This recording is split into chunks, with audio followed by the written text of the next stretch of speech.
चलो इस वक्त हम आतिशबाज वली के नाम से मशहूर, ये मेरे बिल्कुल बाएं तरफ में जो मज़ार है यहाँ पर मौजूद है। ये शख्सियत जो है ये हज़रत मौलाना रूम अलैहिर्रहमा के खादिम ख़ास होने के साथ साथ उनके बावर्ची भी थे। और उसके बाद मौलाना के जितने भी उस तरीक़त के उस खानकाह में जितने भी बावर्ची होते थे सबको आतिशबाज का नाम कहा जाता था। आतिश का मतलब तो फ़ारसी में सबको पता ही है कि जी आग है, और बाज का मतलब खेलने वाला, यानी कि वो आग के ज़रिए खाना बनाते थे, इसलिए उन्हें आतिशबाज कहा जाता है। इसका मौलाना की तरीक़त में या जो मौलवी तरीक़त है इसमें सबसे अहम जो नुक्ता था वो बावर्ची खाना था। जो भी कोई मुरीद शामिल होने के लिए आता था तो सबसे पहले उसको बावर्ची खाने में भेजा जाता था, जहाँ पर वो बर्तन धोने, इसी तरह सफाई करनी, ऐसी छोटी छोटी चीज़ों से एक तो उसके अंदर का जो नफ्स है या तकब्बुर अना परस्ती उसको ख़त्म करना होता था, और साथ में जो वहाँ के बड़े असातिज़ा होते थे उनसे उसने तलीम और तरबियत लेनी होती थी। ये जो मैदान हमारे इस तरफ आपको नज़र आ रहा है, अमूमी तौर पर जब मौलाना रूम के उर्स के दिनों में अमूमी तौर पर खाना यहाँ बनाया जाता है। आज भी अब भी जब होता है तो एक किस्म नॉर्मली में खाना उस यहाँ बनाया जाता है, यहाँ से बनाकर मौलाना रूम की मज़ार पर लिया जाता है। तो एक वही सोच आ रही है कि उनकी कब्र से के नज़दीक हो ताकि इनको भी इस्लामी खरीद के सीखते रहें। अब आगे चलते हम इनकी कब्र पर फातिहा पढ़ते हमारे साथ। चलो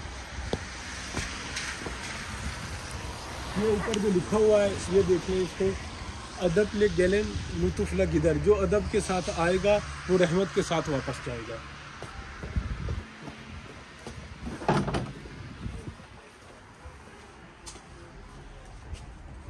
ये उनकी मज़ार है। ये जो मज़ार है ये अपनी तमीर से भी इसका पता चल रहा है कि ये सल्जुकी अहद का है, कि सल्जुकी अहद में जो मज़ारात होती थी वो बड़ी एक सादा अंदाज से बनाई जाती थी। तो ये देखें आप, जो उस्मानियों का अहद में है वो बिल्कुल आया सूफिया से लिया गया स्ट्रक्चर है, जिसमें बड़ी अच्छे मीनारात और ये चीज़ें बनाई जाती हैं, लेकिन सल्जुकों का ये बिल्कुल एक सादा सा है। तो यहाँ पर इस तरफ से इसकी वो है दाखला है।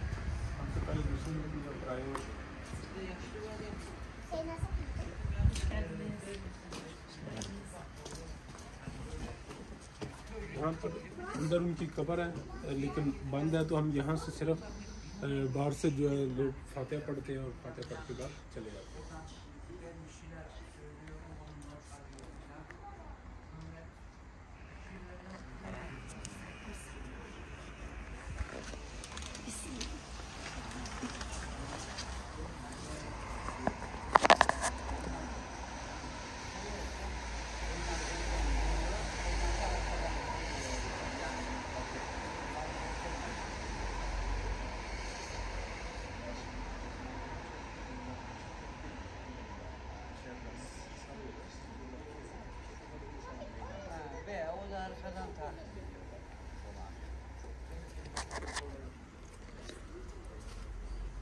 और कुछ तारीख से मुजावर है जो अभी रहते हैं यहाँ पर, ये उनका घर है, इस तरह वो रहते हैं। लेकिन देखिए खूबसूरती जो है और सफाई वगैरह आपको कोई कहीं पर गंदगी या कोई भी छापर वगैरह कोई चीज़ नज़र नहीं आएगी। ये देखें ये सारा इस तरफ है, ये सारा अहाता है। उस तरफ कुआं, पहले कुआं होता था वहाँ पर जहाँ से पानी वगैरह निकाला जाता था, अभी वो बंद हो गया। बात है आपको बिरयानी भी बहुत हाँ शायद, हाँ देखेंगे ये कुआं होता था पहले यहाँ पर, तो यहाँ से पानी वगैरह निकालता था। ठीक हो गया जी, थैंक यू।